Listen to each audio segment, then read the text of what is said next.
Now turn to Section 1. Section 1. You'll hear a head teacher and a teacher discussing a school camping trip. First, you have some time to look at questions 1 to 5.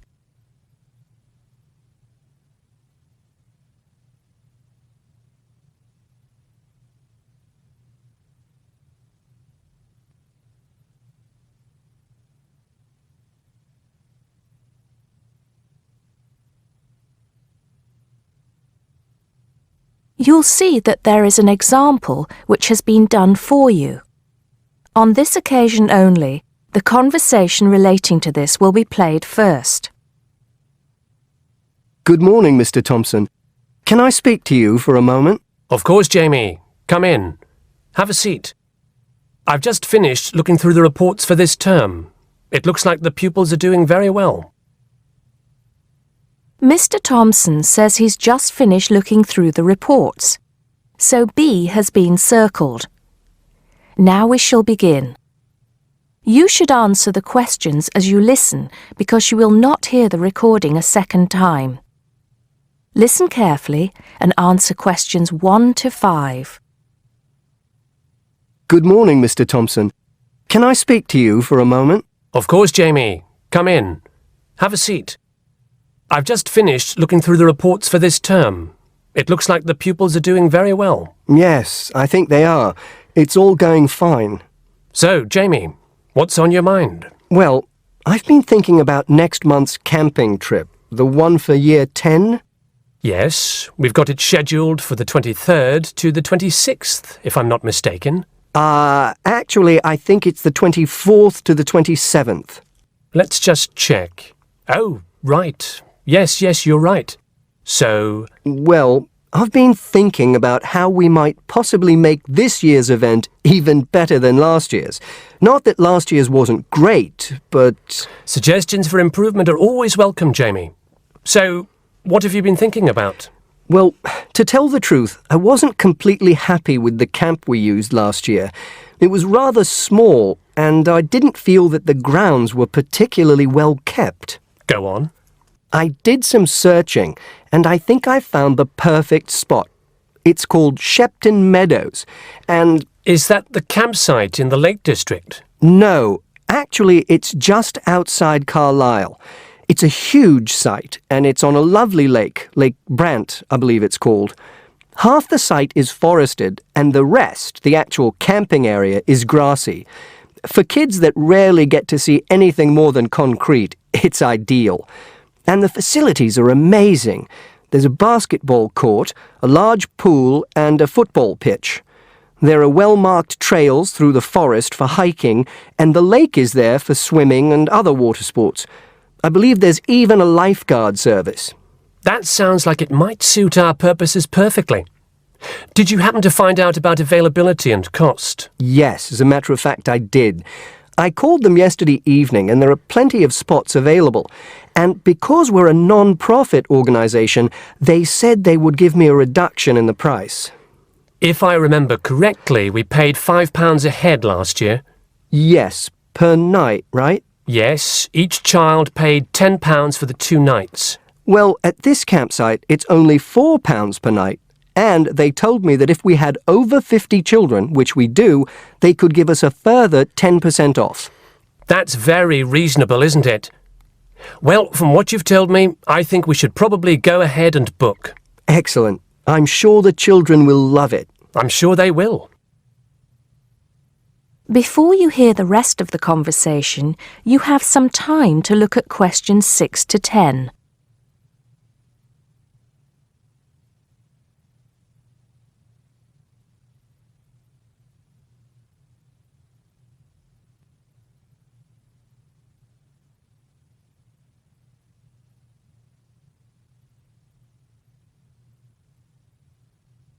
Now listen and answer questions 6 to 10.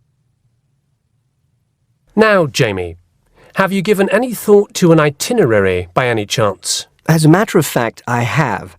Wait 1 second. Yes, here it is. I've made a few notes. Okay, so, now, These are just ideas, of course. Yes, go on. Let's hear what you've got. Right. We time it so that we arrive at the camp around 7 on Friday evening.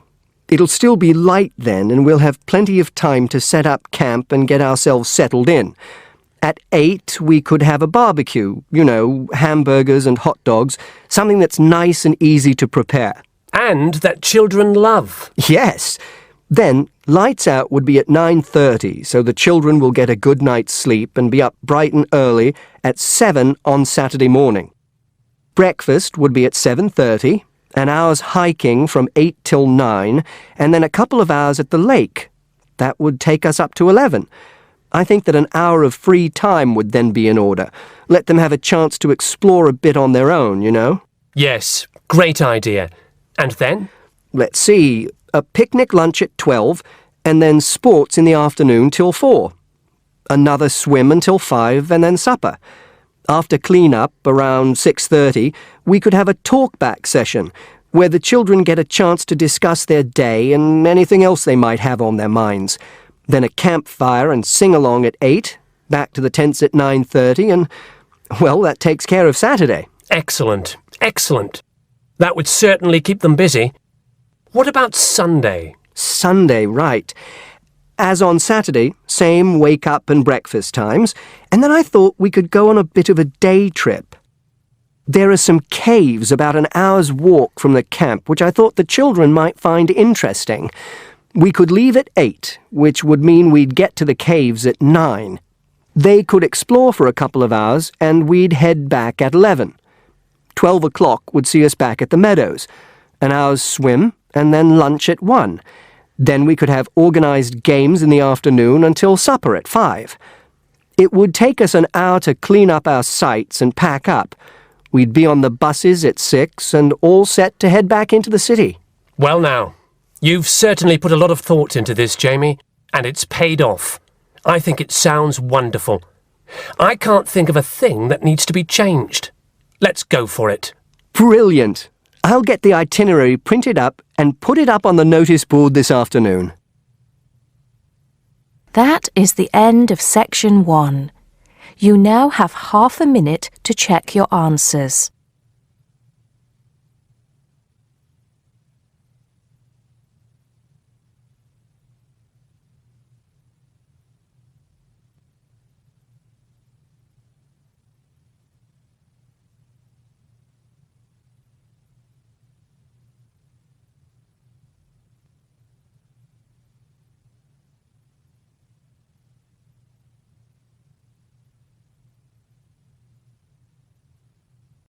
Now turn to Section 2. Section 2. You'll hear a man giving information to a group of new university students. First, you have some time to look at questions 11 to 15.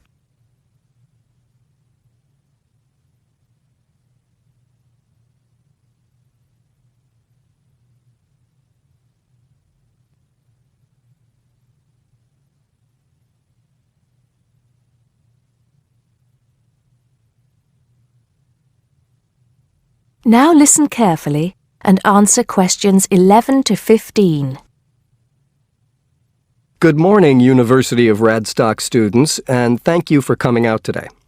As some of you may already know, my name is Scott Barnes, and I am the director of the Student Services Office here at the university.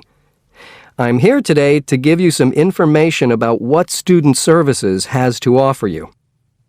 To begin with, let me just say that I feel that our office will play an important role in the way that all of you will experience your time here at Radstock as students. Primarily, our center is geared towards providing answers to any questions you may have. Because all of our reception staff are currently enrolled as students at Radstock, we feel that we're in an excellent position to deal with any issues you may face during your time here at the university. As I said earlier, the Student Services Office is mainly a place where you can have your queries answered. However, the office is more than that. For example, if you come and visit us, you can pick up your student discount cards. Now, with these cards, which come at no additional cost to you, You can take advantage of reductions of up to 40% on all forms of public transport in the city. In addition, the cards are honored at many shops and restaurants in the area, giving you the chance to save up to 35% off food, beverages, and other purchases. Our office is also the place you should visit if you would like to get involved in any of the 30 different clubs and societies available at Radstock. Come in any time between 10 and 3 on weekdays and sign up to become a member of the university choir or orchestra, the drama or debating club, the university trivia team. The list goes on and on. For new students, I cannot stress enough how vital it is to participate in the non-academic side of university life. Yes, we are here to work hard and do our best at our studies, but student life is also about having fun and meeting like-minded people. So, bearing that in mind, make sure that you get involved and enjoy yourselves. Before you hear the rest of the talk, you have some time to look at questions 16 to 20.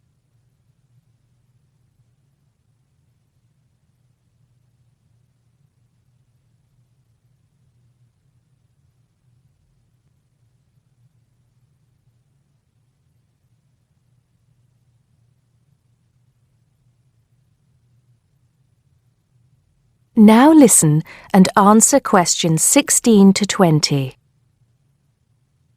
Moving along, I'd now like to talk to you about another very important service that our office provides, and that is counseling. I'm sure that you are all well aware that there are times in life when things can go wrong and times can get tough.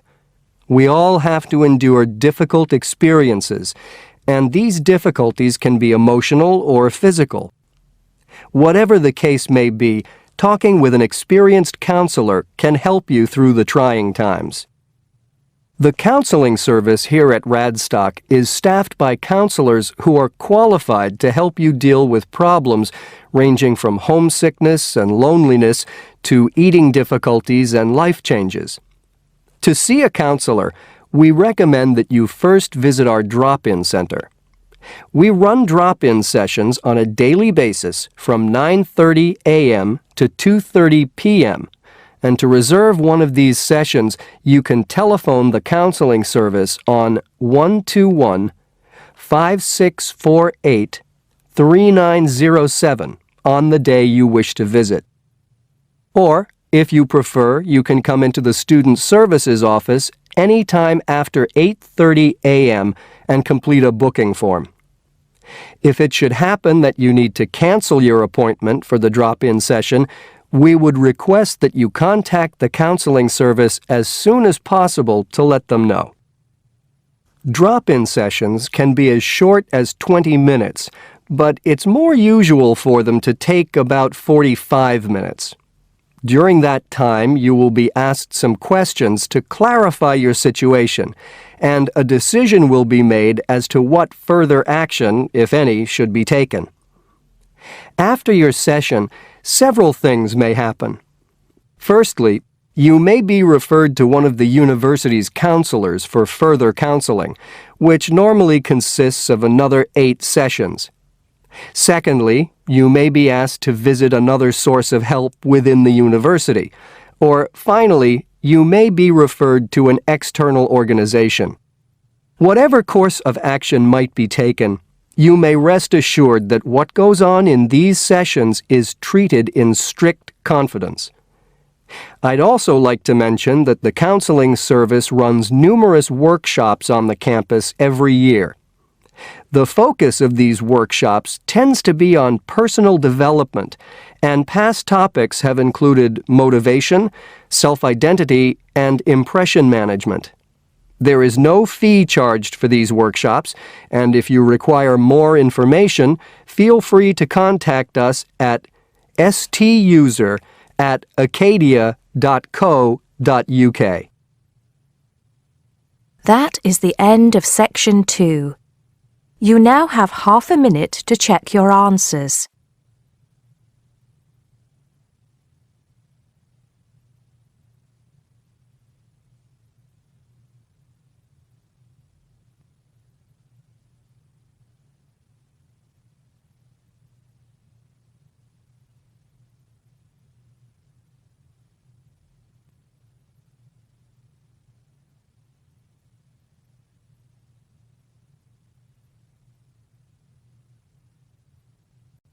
Now turn to Section 3.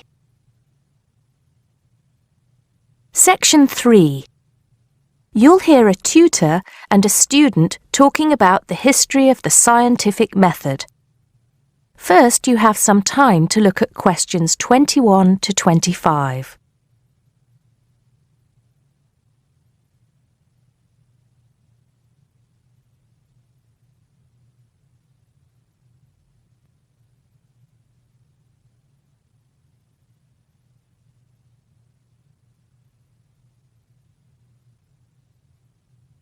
Now listen carefully and answer questions 21 to 25. Hello, Simon. Come in. Take a seat. Now, I wanted to talk to you about your assignment. Yes, the one on the scientific method. That's right. I just wanted to see how you were getting on. Well, I think it's fine. I mean, I haven't done a huge amount of work on it because I've been working on other things. But what I've read so far seems fine. How many of the references that I gave you have you managed to get hold of? Not too many, I'm afraid. It seems that everyone else is working on the same things at the same time. And every time I look, the books are checked out from the library. Right. Well, I think that we can go over the main ground together now. That way, even if you don't manage to go through all the references in detail, you'll still have an overview. What has helped you most so far? I've managed to have a look at 3 of them. I thought that Johnson made some good points, but it was hard to follow the line of her argument. Bradman was simple and straightforward, and I felt as if I got a lot out of that. I wish I could say the same for Whittaker. To be honest, I didn't get very far with that. Okay, that's more or less what I'd expect. So tell me, what have you learned so far about the role of the Egyptians and the Babylonians? Yes. Well, there's evidence that the basic components of the scientific method, examination, diagnosis, treatment, and prognosis, were being used in the early 1600s BC, especially in the treatment of certain illness. Good. Yes, that's right. And the point, of course, is that that represented a considerable advance over relatively simple, non-empirical approaches, which usually attributed anything unknown to the actions of the gods, etc. Of course, the Egyptians and Babylonians did this as well, but what we see emerging here is a willingness to base opinion on systematic study of the real world, which is at the root of the scientific method. I see. Right, yes. And then that reappears later. Yes, although don't get carried away with the idea that it was a simple process of development. By the time we get to ancient Greece, let's take the period towards the middle of the 5th century BC, the rules governing the scientific method were practiced on a widespread scale, but there were still many people who believed that real truth could only be acquired by pure rational thought. Plato, of course, had a great influence on the development of the scientific method during this period. Through his academy. That's right. But then, as we know, a great deal of understanding of the scientific method disappeared as the old world order collapsed. It wasn't until the Middle Ages, sometime before the 11th century, that several versions of the scientific method emerged from the medieval Muslim world, all of which stressed the importance of experimentation in science. Right. I think I've got the historical timeline. Before you hear the rest of the conversation, you have some time to look at questions 26 to 30.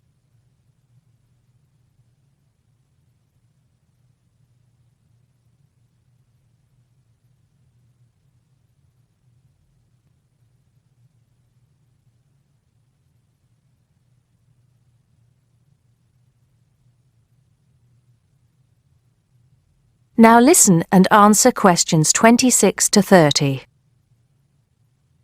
The other thing I'm struggling with slightly is actually pinning down precisely what we mean by the scientific method.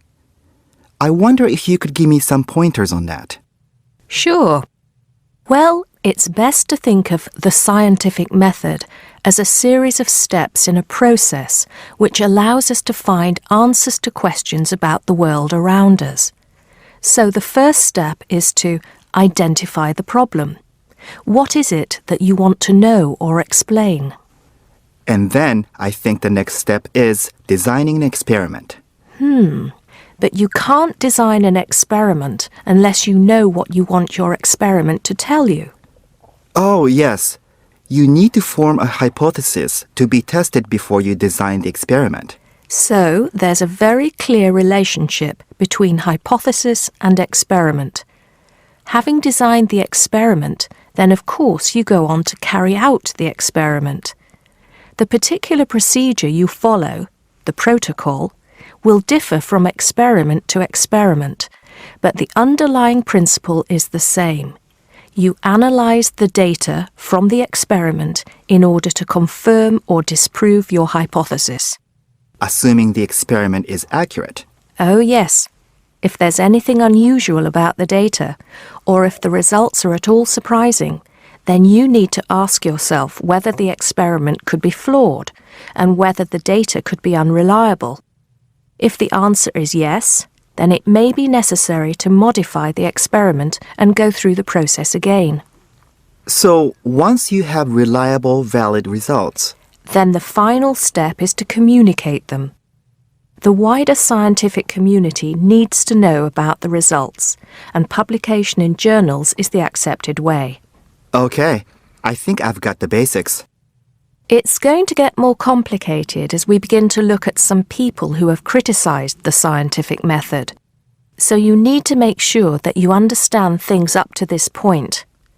Let me know if you have any further problems with it. That is the end of section 3. You now have half a minute to check your answers.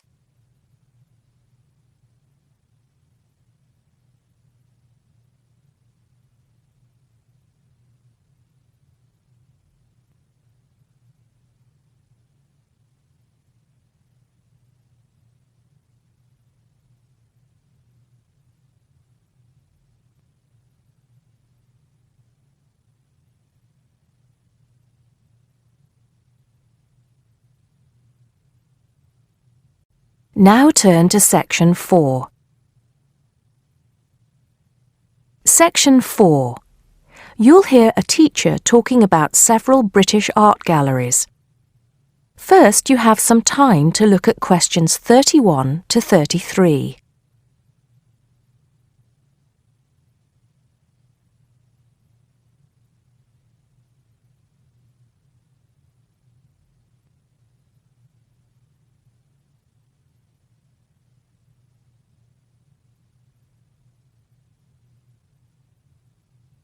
Now listen carefully and answer questions 31 to 33. Good afternoon. Welcome to the first class of V100 Art and History. The objectives of the course, as you will have seen if you've taken a look at the syllabus, include familiarizing yourselves with the vocabulary and language of art, learning about the basic elements of art and design, and finally, discussing historical periods as they pertain to art. The course will also give you the opportunity to visit some of the many galleries and museums that Britain has to offer. So, having said that, I'd like to spend the rest of today's class talking about 4 of the more important galleries that we will be visiting in the coming year. As most of you already know, or at least I hope most of you know, there are 4 Tate galleries in all. To begin, I'd like to tell you a little bit about the Tate Modern. Tate Modern is located in a very busy part of London called the South Bank. It's close to 2 world-renowned tourist attractions, St. Paul's Cathedral and Shakespeare's Globe Theatre. Now, interestingly enough, Tate Modern is housed in what was a power station built in several stages between 1947 and 1963. It was closed down in 1981 and reopened as a gallery in the year 2000. Tate Modern consists of 5 levels, with the Tate collection being shown on the 3rd and 5th levels. On level 2, the works of contemporary artists are exhibited, while level 4 is used for holding large temporary exhibitions. Since this museum opened, it has become a popular spot for both Londoners and tourists alike. And believe it or not, it doesn't cost anything to get in to see the collection displays. Before you hear the rest of the talk, you have some time to look at questions 34 to 40.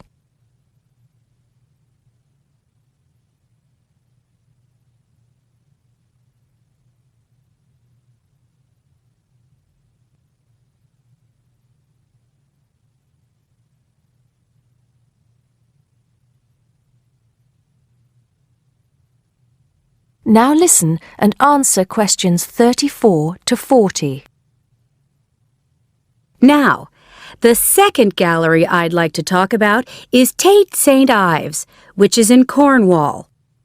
It was built on the site of a gasworks, and it overlooks Porthmeor Beach. Tate St. Ives is housed in a 3-story building that was designed by the architects Evans and Shalliff. It was established in 1993, 7 years before Tate Modern was opened, and the gallery exhibits the works of modern British artists, including members of the St. Ives School, a group of artists living and working in the area from the 30s onwards. In later lectures, we'll be looking at the work of some of the artists who belong to that group and the ways in which they influenced each other. Okay, am I going too fast for any of you? No? Good.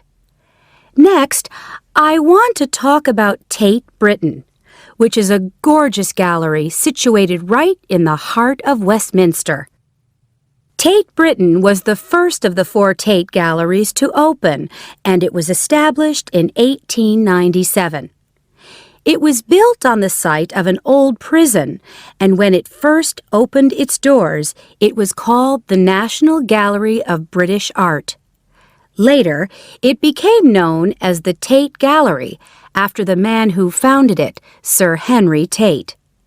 During its lifetime, Tate Britain has been damaged twice, once by floodwaters from the River Thames, and once by bombings during World War II. This gallery has an interesting range of exhibitions of historic and modern art from 1500 up to the present day.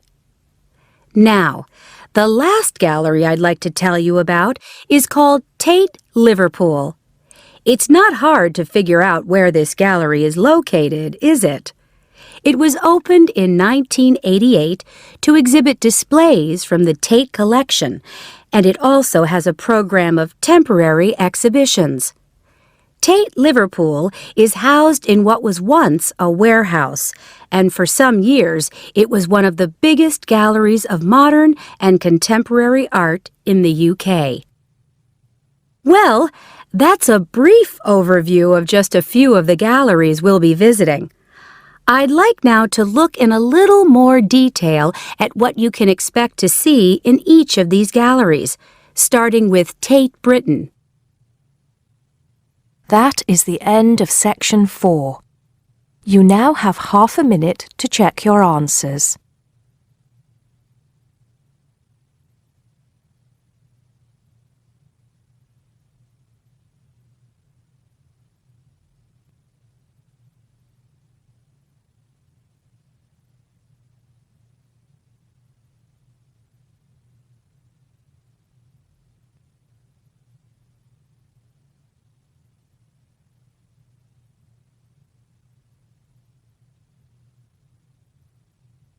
That is the end of the listening test.